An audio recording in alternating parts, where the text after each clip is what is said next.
Yo, what's up guys, welcome back. So new Genex cards, from all the cards we get new Genex monsters. They were revealed some days ago, yesterday or the day before, and they're up. So let's try them out. A new Link, this new Link 1 is, whew, I mean, you know, most Link 1s have been like ridiculous in the past, and this is pretty much the same. It kind of makes it so that your new Genex, or in general your Genex monsters, become like a combination between just regular gadgets from the old school days with Ultimate Offering. It basically makes your cards Rush Duel. That's the thing. Because this new Link 1 makes it so that every time you add a Genex monster from your deck to your hand, or it doesn't really matter, add to your hand, and that includes searching, like here, off of Bonfire or Small World, it will trigger its effect, and then, you know, basically it will become an Ultimate Offering. So you can get like an extra normal summon for, you know, any Genex monster in your hand. And as you know, like all the Genexes, some of them, the level 4, level 3, level 2, level 1s, like the galore of Genex monsters are all basically a Stratos, or, well, you know, a gadget. You know, green searches red, and basically the same, depends on their level. And one of the most important ones is level 1, because that one either searches Undyne. Undyne is important because it sends the water one, the new one, from your deck to the graveyard to search Controller. Plus it searches Birdman, and was it one of the recent ban lists that Birdman went back to 3?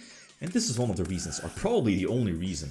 It's kind of ridiculous if you think about it. Sure, the deck has some weaknesses, but more of that in a couple of moments. So, like these boards, it kind of feels similar to Chunk Speeder, right? Chunk Speeder, and then pumping out those synchros from your extra deck.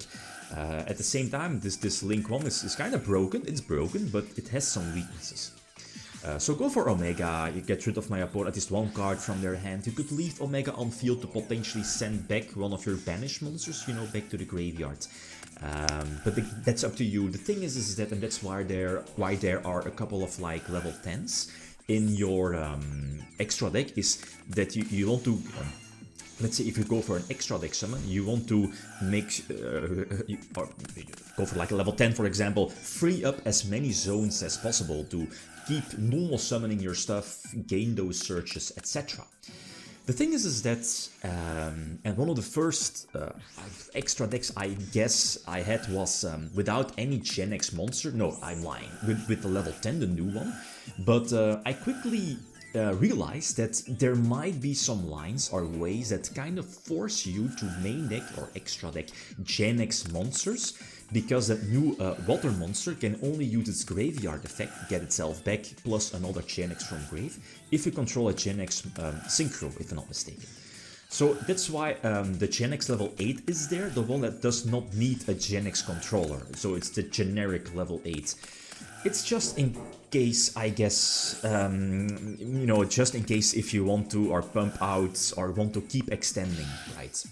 The thing here is that with your Baron, I think I used up again all of my monsters. There might have been a better line of going for, I don't know. I mean it depends. A better line as in a more risky line.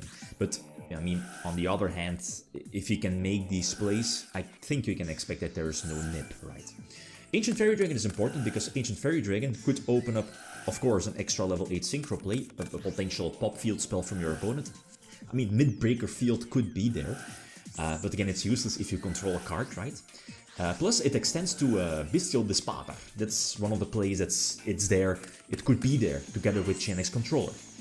Speaking of Genex Controller, do you need to run it? I think so. In my first build I had only one Undyne and one Controller, but the thing is that that play of extra normal summoning Undyne to send the new water to the graveyard to use its graveyard effect later in the turn, and, you know, search Controller is so important, and that's why I eventually upped it both to 2, so 2 Undyne, 2 Controller.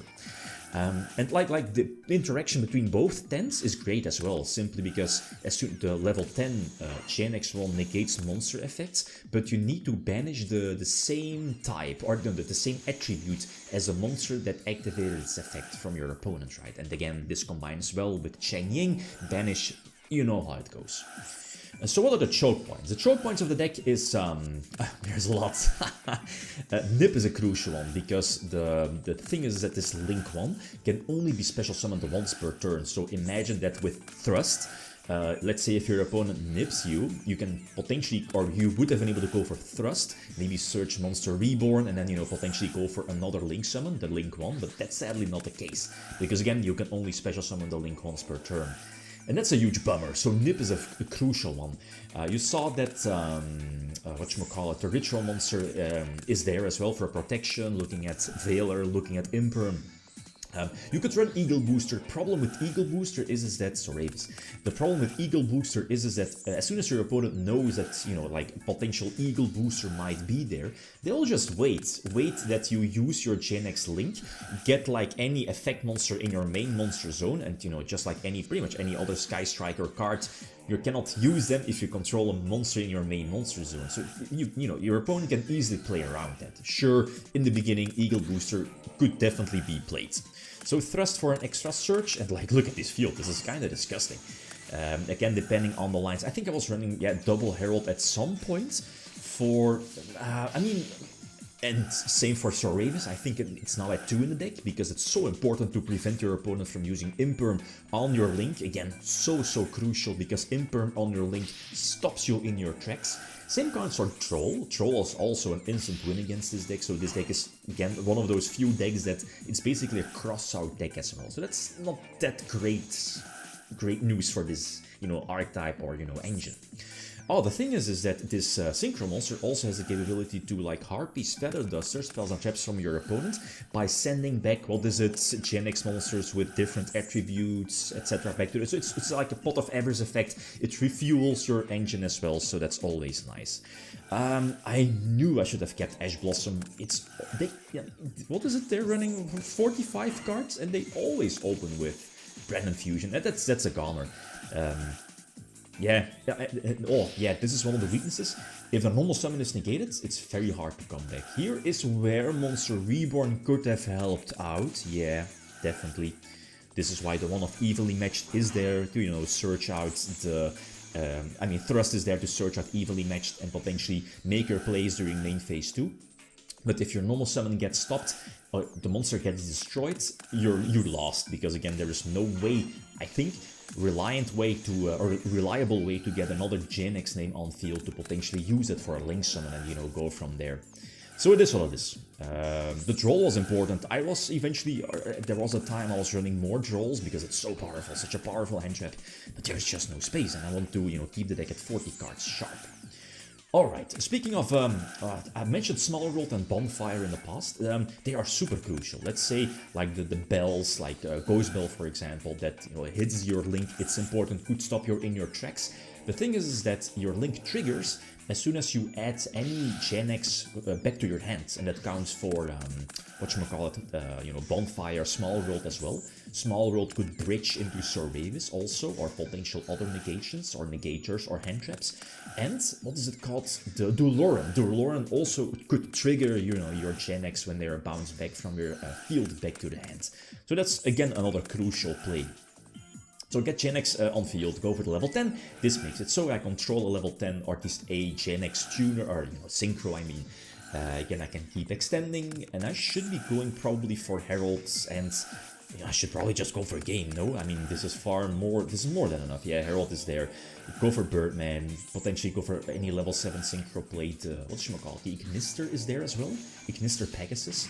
But keep in mind is that if you use that graveyard effect of that new water, you know, get itself back plus another Genex name, any other monster sent to your graveyard after that, it will get banished. So you could potentially make another level 7 Synchro play, maybe go for Ignister, upgrade for level 10, but your Ignister will get banished in that case. This is cool, like, Soravis is actually needed. I think so, because of, like, okay, this was like super niche, but I mean, everyone, the best hand trap in this game currently is Imperm. Everyone runs 3 Imperm. Most decks run 3 Imperm. So I think next to Crossout, I think Soravis is definitely there. Simply because any of your Genex monsters is a 1-card combo. And very similar to gadgets, you're running like almost 10 or 11 or 12 Genex monsters, right? At least your Stratos is the one that searches your lower level or the higher level, depending on which one you have. And that brings me with the fact that do you need to max out on every name? I'm not so sure. I don't think so. I'm maxing out on the better ones, the 4, the 1, and I believe the level 3 and level 2 are both at 2, also because level 3 Magma is searchable off of Bonfire.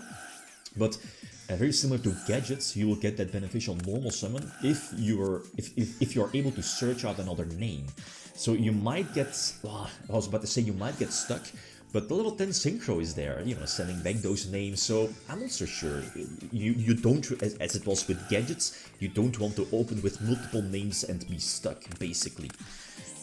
So Ancient Fairy Dragon is another extender. Alright, I'm not running the level 1 tuner, because at least some of the Genex cards or tuners, they kind of force you or lock you into only being used for a synchro summon for Genex synchros. And this level 1 doesn't have that.